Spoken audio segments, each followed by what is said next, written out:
आप सभी को नमस्कार, सुप्रभात। सार्थक government job point YouTube channel आप सभी लोगों का हार्दिक स्वागत करता है। यदि आप इस चैनल पर नए हैं तो चैनल को सब्सक्राइब, वीडियो को लाइक, शेयर ये 3 कार्य कर लीजिए और बेल आइकन दबा करके रखेंगे तो आपको नोटिफिकेशन मिल जाएगा और आप उसे शेयर कर सकेंगे। याद रखें, सार्थक government job point YouTube channel हमेशा ही आप सभी लोगों को सत्य और प्रमाणिक सूचनाएँ देने के लिए तत्पर रहा है और इसी का नतीजा रहा है कि आप सभी लोगों तक हमेशा ही रियल और ऑथेंटिक अपडेट पहुँची है। इस वीडियो को आप सभी लोग शेयर कर दीजिए और वीडियो को लाइक ज़रूर कर दिया करिए। और जितने भी हमारे भाई बंधु हैं, चाहे वो नॉन बीएड वाले स्टूडेंट हों, चाहे 50% वाले स्टूडेंट हों, चाहे वो सोशियोलॉजी एजुकेशन वाले स्टूडेंट हों, चाहे एज रिलैक्सेशन वाले हमारे सीनियर भाई बहन हों, वो सभी लोग इस चैनल के प्रति संवेदनशीलतापूर्वक जो है प्रयास करें और कम से कम 1 से 2 लोगों को अवश्य ही जोड़ा करें। आप लोग ठिठक जाते हो, ये सही नहीं है, ठीक है ना। प्रक्रियाएं चल रही हैं और आप सभी लोगों का मैटर ही वहाँ पे विचारणीय है। ये मैटर पहुँचाने वाला कौन होता है? हम जैसे ही लोग होते हैं, ठीक है ना। आप लोग घर बैठे अपनी समस्याएं तो सेंड कर देते हैं व्हाट्सएप के थ्रू, किंतु और परंतु दोनों हो जाता है कि जब किसी जिम्मेदार व्यक्ति के पास वो मैटर पहुँचे तब मायने रखता है। इसलिए आप सभी लोगों का सहयोग अपेक्षित है और ये अपेक्षित होने के साथ साथ ही आप सभी लोगों की नैतिक जिम्मेदारियां भी हैं। चलिए खबरों की शुरुआत कर लेंगे। फटाफट आप सभी लोग सारे अपडेट देंगे। TET, CTET, super TET, TGT, PGT, LT, GHE, UP constable, खंड शिक्षा अधिकारी, UP triple S C, UGC, NET, JRF, Bihar लोक सेवा आयोग की अन्य परीक्षाओं में सम्मिलित होने हेतु यदि आप सभी लोगों को नोट्स चाहिए तो आप 9721411385 इस व्हाट्सएप नंबर पर हमें संपर्क कर सकते हैं और नोट्स आदि प्राप्त कर सकते हैं। मैंने बहुत सारे विद्यार्थियों को TET, CTET, super TET, LT का, टीजीटी, पीजीटी का नोट्स उपलब्ध कराया है। समस्त विद्यार्थी पूरी तरीके से संतुष्ट हैं, किसी को कोई समस्या नहीं किसी बात को लेकर के। इसलिए आप सभी लोगों से मैं रिक्वेस्ट करना चाहूँगा कि यह मैटर ऐसा नहीं कि मतलब जिसमें से 5 या 2% या 3% क्वेश्चन आए। मैं आप सभी लोगों को गारंटीड कह रहा हूँ 98% प्रश्न 100% आएंगे इसमें से। अगर 125 क्वेश्चन आपके टीजीटी पीजीटी में पूछता है, मैं गारंटीड कह रहा हूँ 118 क्वेश्चन उसमें से आएगा। गारंटीड बोल रहा हूँ ये चीज़। और लोक सेवा आयोग की खंड शिक्षा अधिकारी होगी, आरओ एआरओ हो गया और एलटी ग्रेड जीएससी प्रवक्ता होगी। 120 क्वेश्चन आता है सब्जेक्ट से और 30 क्वेश्चन आता है आपका जीएस से। लेकिन इस समय जीएस का थोड़ा सा मैटर बढ़ा दिया गया। वहाँ पे आप सभी लोगों को 110 क्वेश्चन देखने के लिए मिलेगा सब्जेक्ट से और 40 क्वेश्चन आपको देखने के लिए मिलेगा जीएस से। जीएस में आप सभी लोगों को गारंटीड मैं कह रहा हूँ 30 क्वेश्चन मिलेगा और सब्जेक्ट में आप सभी लोगों को 103 क्वेश्चन मिलेंगे। 100% मिलेंगे, उसमें कोई डाउट नहीं। अगर आप चाहते हैं कि आपकी कुछ बेहतरी के लिए हम कुछ प्रयास कर सकें तो आप 9721411385 इस व्हाट्सएप नंबर पर हमसे संपर्क कर सकते हैं। आगे बढ़ते हैं। अब बात करते हैं आप लोगों के मैटर की। कई लोगों ने मतलब काफ़ी दिनों से मैसेज कर रखा है व्हाट्सएप पे। मैं लगातार मतलब इस चीज़ को देख रहा हूँ। आज उस चीज़ का मैं जवाब देना चाहूँगा। बहुत से विद्यार्थी वीडियो में भी हमारे कमेंट करते हैं कि सर जी थोड़ा छोटा वीडियो बनाया करिए। मेरे भाई बहनों, मैं सादर नमस्कार पूर्वक आप सभी लोगों से रिक्वेस्ट करना चाहता हूँ। मैटर ही इतने ढेर सारे होते हैं क्योंकि हर विद्यार्थी के मैटर को इसमें इंक्लूड करना पड़ता है। इसलिए आप सभी लोगों की वीडियो ना चाहते हुए भी 20 मिनट 25 मिनट की हो जाती है। वजह होती है उसकी। ऐसा नहीं है कि मतलब इस वीडियो को अपलोड करने में हमारा कोई मुनाफा है। मेरा कोई मुनाफा नहीं है, बल्कि मुझे 4-5 GB डेटा खर्च करना पड़ता है, ठीक है ना। और 2 वीडियो अगर डाला 4-4 जो है जीबी का, तो कम से कम 10 GB तो डाटा ऐसे ही चला जाता है मेरा। और 1 GB डेटा का आप कीमत जानते हैं, 15 रुपये होता है, ठीक है ना। तो मतलब हर दिन मेरा 100 रुपये इसमें खर्चा होना है। 100-150 रुपये हर दिन यूट्यूब के पीछे हम जो है आप सभी लोगों को इन्फॉर्मेशन देने के लिए खर्च करते हैं। इसलिए ऐसा नहीं है कि मतलब हम वीडियो छोटा बनाना चाहते हैं, लेकिन इतना ढेर सारा मैटर होता है, क्या करें। अगर हम पूरे मैटर पे बोलने लगेंगे ना, फिर भी बहुत सारे विद्यार्थी कहते हैं सर जी आज आपने ये नहीं बताया, आज ये आपने ये नहीं बताया, इस चीज़ की अपडेट नहीं दी, उस चीज़ की अपडेट नहीं दी। मैटर को छोड़ना पड़ जाता है, क्या करें। अगर हम पूरे मैटर पे बोलने लगेंगे तो पक्का है कि वीडियो कम से कम 1 घंटे की हो जाएगी। चलिए समय की बर्बादी न करते हुए हम फटाफट पॉइंट पे आते हैं। सर्वप्रथम आप सभी लोगों को मैं बता दूं, देखिए मुख्यमंत्री महोदय ने जो सिंपल सी नर्स होती हैं उनको भी मतलब जो है नियुक्ति पत्र बांटने का जब मामला आता है ना, तो मुख्यमंत्री महोदय टेबल लगा करके उसको जो है बांटते हैं, ठीक है ना। और सबसे बड़ी चीज़ ये है कि आंकड़े कुछ बताते हैं और हकीकत कुछ होती है। आंकड़े क्या बताते हैं कि बेरोजगारी दर 19% थी 2017 में, इसमें बेरोजगारी दर 3 से 4% है। जियो प्रभु जियो, आप सभी लोगों का तो ताली बजा करके स्वागत करना चाहिए। ये प्रभु आंकड़ों का खेल आता कहाँ से है ना। और 3 से 4% अगर मतलब 3 से 4%, 100 में से 4 व्यक्ति ही बेरोजगार है, बाकी सभी रोजगार परक हैं, है ना।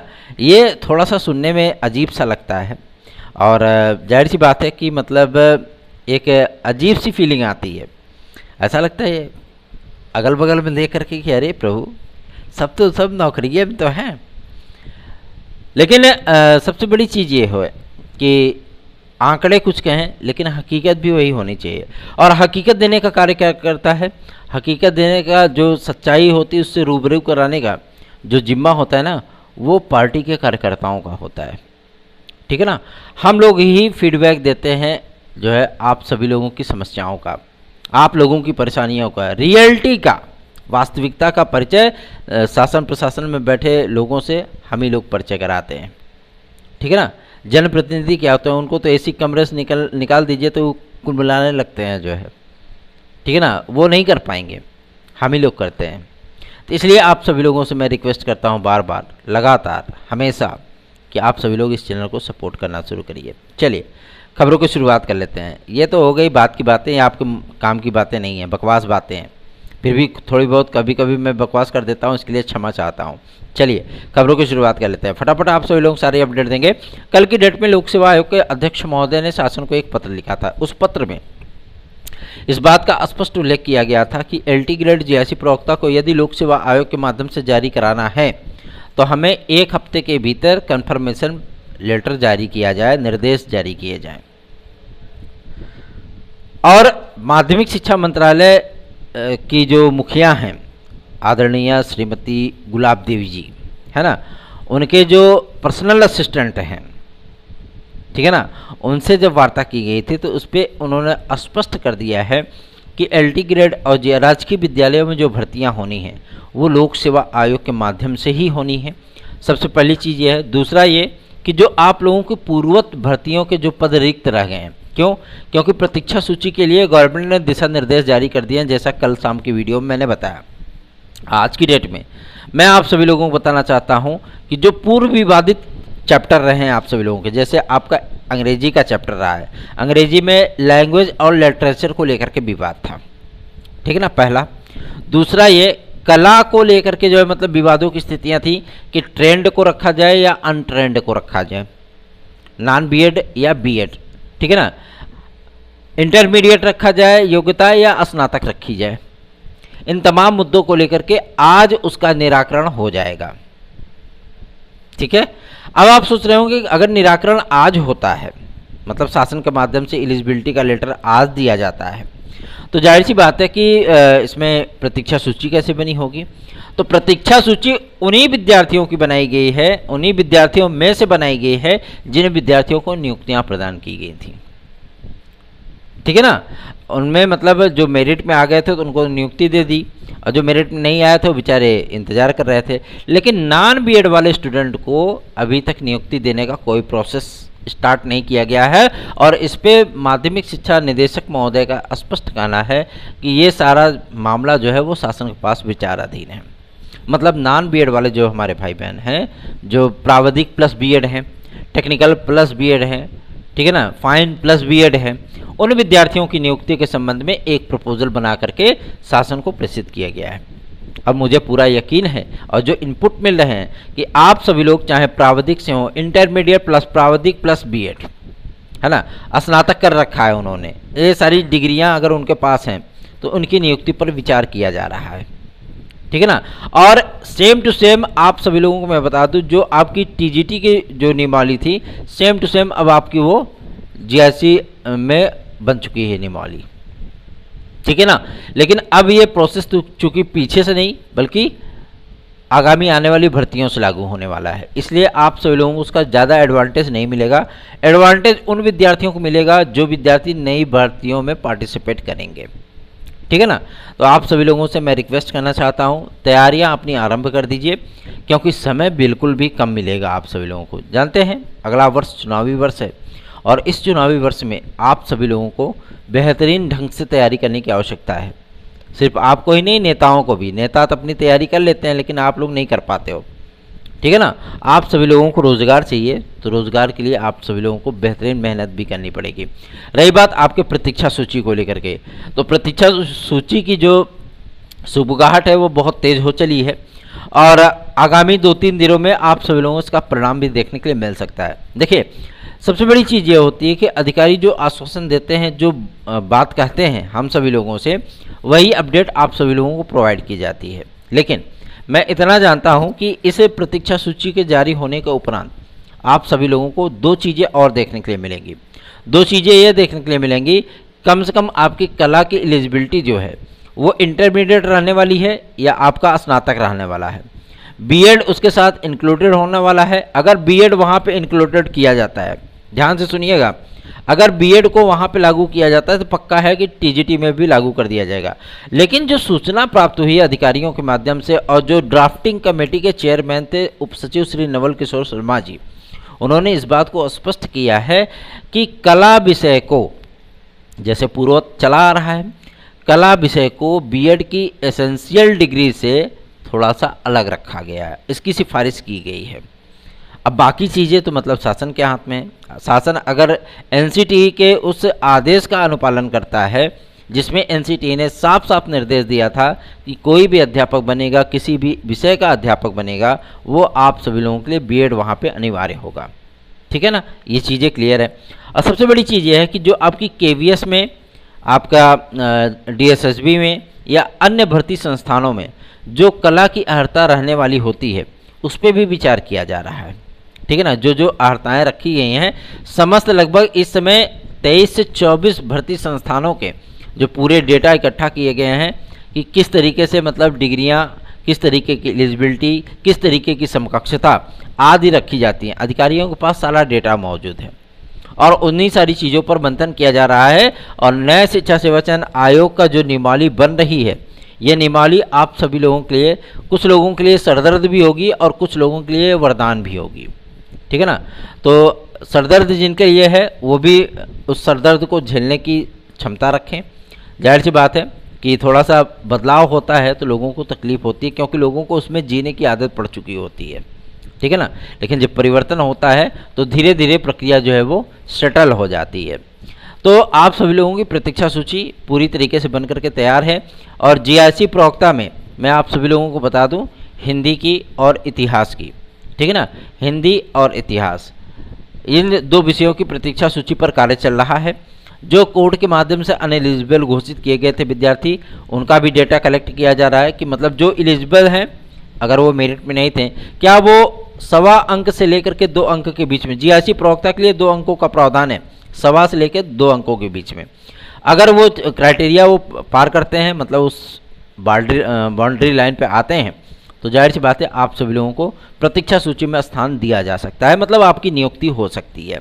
अदरवाइज जो चीज़ें आप सभी लोगों की चल रही हैं एलटी ग्रेड में, उसमें 1 से लेकर के 1.25 अंक के बीच में, मतलब 1.25 के अंक के बीच में अगर कोई मेरिट से डाउन था तो उसको इसका बेनिफिट मिल सकता है, ठीक है ना। तो आप सभी लोग ज़्यादा उथल पुथल अपने मन में जो है पेट में तितलियाँ ना उत्पन्न करिए, क्योंकि आप सभी लोग जब मतलब ज़्यादा उम्मीदें होती हैं और उम्मीदें टूटती हैं तो जाहिर सी बात है इंसान जो है वो डिप्रेस्ड हो जाता है। तो आप लोग इससे ज़्यादा उम्मीदें मत रखिएगा। अगर कोई विद्यार्थी 1 से 1.25 अंक के पीछे है या जीआईसी प्रवक्ता में इतिहास, हिंदी, ठीक है, गणित, अंग्रेजी, संस्कृत, इन विषयों में 1 अंक से लेकर के 2 अंकों के बीच में है, तो जाहिर सी बात है वो अपने आप को सुखद स्थिति में प्राप्त कर सकता है, मतलब आप सभी लोगों को मौका मिल सकता है। निश्चित होकर के आप सभी लोग अपनी तैयारियां शुरू कर दीजिए। दूसरा महत्वपूर्ण अपडेट है, आप सभी लोगों के जो मतलब प्रायोरिटी दी जाती है, ध्यान से सुनिएगा, जो प्रायोरिटी दी जाती है कि मान लीजिए जैसे आपने तैयारियां की, आप एग्ज़ाम दिए, एग्ज़ाम देने के बाद आपसे कोई एज में ज़्यादा है, मतलब मान लीजिए कि कोई 38 साल का व्यक्ति है ना, और आप 34 साल के व्यक्ति हैं, ठीक है।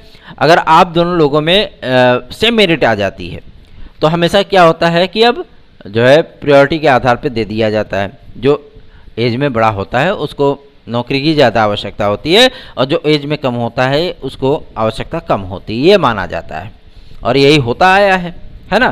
तो अब ये प्रक्रिया को समाप्त किया जा रहा है। अब जो है उसमें एक अलग तरीके का जो मतलब सिस्टम बनाया जा रहा है कि उस पर कमेटी विचार करेगी, ठीक है ना, कि किनको नियुक्तियां देनी हैं, ठीक है ना, और उन सारी चीज़ों पर एक अलग सा चैप्टर तैयार किया जाएगा कि उस स्थिति में किस तरीके का निर्णय किया जाए, किस विद्यार्थी को नौकरी दी जाए, क्योंकि नौकरियां दोनों के लिए इम्पॉर्टेंट है, 38 साल वाले व्यक्ति के लिए भी और 34 साल के वाले व्यक्ति के लिए भी। हो सकता है कि 38 साल वाला व्यक्ति जो है वो नौकरी को ज़्यादा डिजर्व करता हो, या हो सकता है 34 साल वाला ज़्यादा डिजर्व करता हो।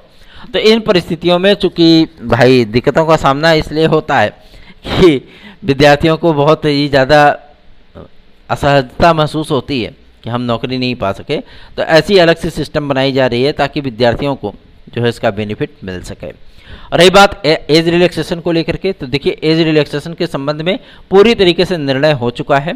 आगामी आने वाली भर्तियों में आप सभी लोगों को 2 वर्ष का एज रिलैक्सेशन मिलेगा, ये तय हो चुका है, कन्फर्म हो चुका है। चाहे वो लोक सेवा आयोग के माध्यम से भर्ती आए, चाहे पुलिस प्रोन्नति बोर्ड के माध्यम से भर्ती आए, चाहे आपका नए शिक्षा सेवाचयन आयोग से भर्ती आए, आप सभी लोगों को 2 वर्ष का एज रिलैक्सेशन अवश्य मिलेगा। रही बात ईडब्ल्यूएस के विद्यार्थियों को, तो इनके लिए 3 वर्ष के एज रिलैक्सेशन का प्रावधान किया जा रहा है, क्योंकि ये आरक्षित वर्ग है, ठीक है ना। ओबीसी, एससी और एसटी ये जो हमारे भाई बहन हैं, इनको इनके आरक्षण के हिसाब से आयु सीमा में छूट मिलती रही है और आगे भी ये मिलती रहेगी, ठीक है ना। चलिए आगे बढ़ते हैं। अब बात करते हैं एक बेतुके बयान की। बेतुका बयान मैं इसलिए कह रहा हूँ कि मतलब जातिगत जनगणना, आप सभी लोग भी इससे सहमत नहीं होंगे जातिगत जनगणना को लेकर के, क्योंकि मैं मानता हूँ कि जो यादव है उसको भी नौकरी की उतनी ही आवश्यकता है, जो पंडित है उसको भी उतनी ही आवश्यकता है, ठीक है ना, जो श्रीवास्तव हैं उनको भी उतनी आवश्यकता है, और जो एससी कैटेगरी के हमारे भाई बहन हैं उनको भी उतनी आवश्यकता है। तो जातिगत चीज़ें जो है मतलब समाज में होनी ही नहीं चाहिए, है ना। आप क्यों जो है मतलब किसी को एहसास करा रहे हो आप फलाने कैटेगरी से बिलोंग करते हो। सबसे बड़ी चीज़ ये है, हम इंसान हैं, हमारे अंदर मानवता है, सीधी सी बात है ना। अगर जाहिर सी बात है कि कोई यादव हमारा भाई बहन है, अगर उसका हाथ कट जाए या चोट लग जाए तो क्या उसको देख करके दर्द नहीं होता, मन एकदम विचलित सा हो जाता है, ये लगता है कि इसकी कितनी जल्दी मदद कर दो, है ना। तो ये चीज़ें नहीं होनी चाहिए, नेताओं की अपनी अपनी उपज होती है। चलिए आगे बढ़ते हैं, यूपी की बात कर लेते हैं। यूपी अपने पेंडिंग एग्ज़ाम आदि को लेकर के इसमें महत्वपूर्ण कार्यों में लगा हुआ है। सबसे पहली चीज़ ये है कि जिस तरीके से आप सभी लोगों की बातें समझाई जा रही हैं, बताई जा रही हैं कि वीडियो एग्ज़ाम आपका कैंसिल हो सकता है, मैं आप लोगों को बता दूं परीक्षा नियामक प्राधिकारी को शासन के माध्यम से पत्र मिल चुका है कि आप अपनी सेमेस्टर परीक्षाओं को जो है 26 और 27 जून से हटा करके आगे बढ़ा दीजिए।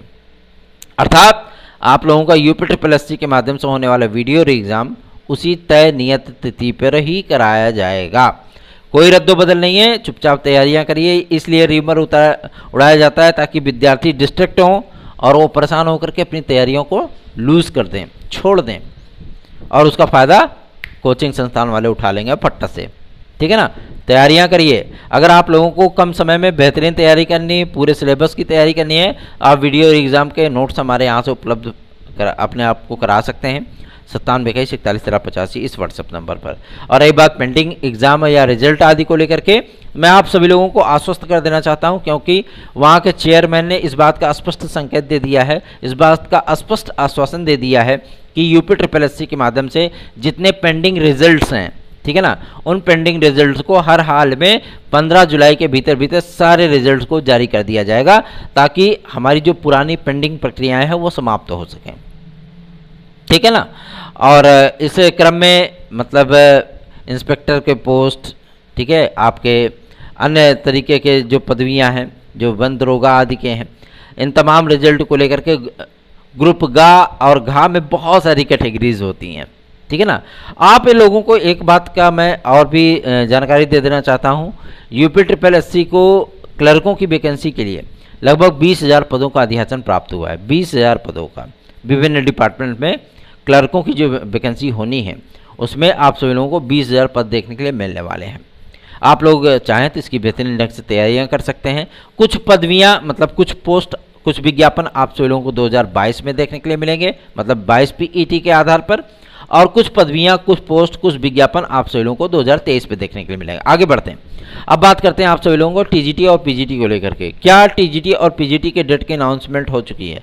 अभी मैं आप सभी लोगों से कर रहा हूं कि शासन के पास 2-3 तिथियां विचाराधीन है, जैसे वीडियो एग्जाम को लेकर के था, ठीक है ना। वीडियो एग्जाम के लिए भी चीजें आप सभी लोगों को बताना चाहूंगा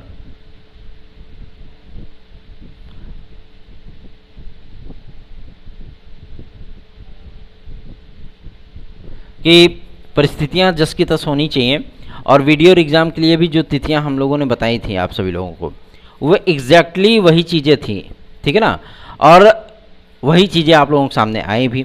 वैसे ही TGT और PGT के लिए वो तिथियां आप सभी लोगों को देखने के लिए मिलने वाली हैं। तो इसलिए आप सभी लोगों को परेशान होने की आवश्यकता नहीं है, चिंतित मत होइए बिल्कुल भी, और अपनी तैयारियों पर विशेष ध्यान दीजिए, क्योंकि प्रवक्ता और TGT के लिए जो प्रक्रियाएं आपकी चल रही हैं, ठीक है ना, अगस्त में PGT को कराने पर विचार चल रहा है, और सितंबर के द्वितीय सप्ताह में, क्योंकि प्रवक्ता और आपके TGT इन दो विषयों में आप सभी लोगों को 2 जगहों पर 2 चीज़ें देखने के लिए मिलने वाली हैं। मतलब लगभग 15 से 20 दिन का गैपिंग आपको देखने के लिए मिलेगा। ये 15 से 20 दिन का गैपिंग आप सभी लोगों को बहुत सारी चीज़ों का बेनिफिट भी प्रदान करेगा, और बहुत सारी चीज़ें आप सभी लोगों के लिए एसेंशियल भी होंगी। इसलिए निश्चिंत होकर के आप सभी लोग अपनी तैयारियां शुरू कर दीजिए, और जो आप लोगों का डिस्टेंस होगा प्रिपरेशन का, उस डिस्टेंस का लाभ आप सभी लोग उठा पाएंगे, ठीक है ना। तो निश्चिंत होकर के आप सभी लोग अपनी तैयारियां स्टार्ट कर दीजिए अगस्त और सितंबर के लिए। आगे बढ़ते हैं, अब बात करते हैं आपके पुलिस प्रोन्नति बोर्ड को लेकर के। पुलिस प्रोन्नति बोर्ड के माध्यम से आप सभी लोगों को जो कांस्टेबल और SI की वैकेंसी देखने के लिए मिलने वाली है। अक्सर आप सभी लोगों को समाचार पत्रों में सुनने के लिए, देखने के लिए मिलता होगा कि 41,000 पदों पर आप लोगों की वैकेंसी आएगी, लेकिन ये कोरी मिथ्या है। मैं आप सभी लोगों को बताना चाहता हूं कि जो आपके कांस्टेबल की जो वैकेंसी आनी है, ये वैकेंसी केवल और केवल आप सभी लोगों को 27,000 पदों के मध्य में ही देखने के लिए मिलेगी, इसके आगे नहीं आएगी, ठीक है ना। और जो आपके UPSI की वैकेंसी जारी होनी है, अभी तक फिलहाल जो सूचना मिली थी कि लगभग 2300 पदों पर आपका ये विज्ञापन हो सकता है, लेकिन 2300 पद फिर भी आप लोगों के लिए कम होगा, ठीक है ना। तो इसको बढ़ा करके कम से कम 5,000 पदों तक इसको पहुंचाया जाएगा। तो अमूमन आप सभी लोगों को 33 से 35,000 के बीच में ये वैकेंसी दोनों कंबाइंड देखने के लिए मिलने वाली है। और सबसे बड़ी चीज़ ये है कि दरोगा भर्ती के लिए और साथ ही साथ